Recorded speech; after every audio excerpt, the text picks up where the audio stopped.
नमस्कार दोस्तों, निधि लोकगीत चैनल में आप सभी का स्वागत करती हूँ। बहुत प्यारा सा गाली गीत लाई हूँ। अच्छा लगे तो प्यार दुलार देना। आप सब गीत कैसा लगा? समधी का मुछिया मोटे मोटे हवा में उड़े लगल खेते खेते। समधी का मुछिया मोटे मोटे हवा में उड़े लगल खेते, हवा में उड़े लागल खेते खेते। समधी का दीदिया बोले कटवालो सनम, कटवालो सनम। ब्यूटी पार्लर में देके कटवालो सनम। फिर हुई मोछिया धीरे धीरे, फिर हुई मोछिया धीरे धीरे। हवा में उड़े लागल खेते खेते।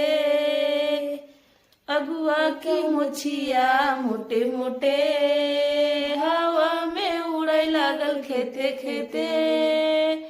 अगुआ की दीदिया बोले कटवालो सनम, कटवालो सनम।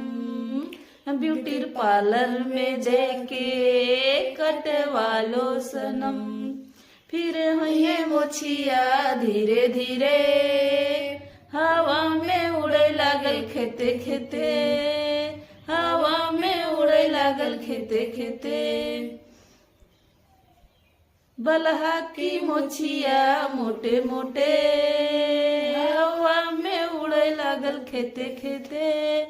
बलहा की दीदिया बोले कटवालो सनम, कटवालो सनम।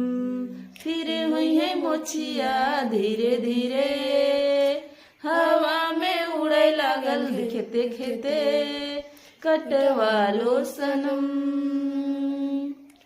दुल्हे की मोछिया मोटे मोटे हवा में उड़े लागल खेते खेते।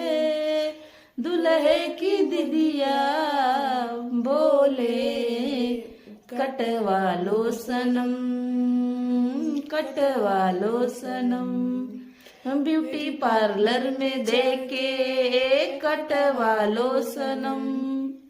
फिर हुई मोछिया धीरे धीरे, हवा में उड़े लागल खेते खेते, हवा में उड़े लागल खेते खेते।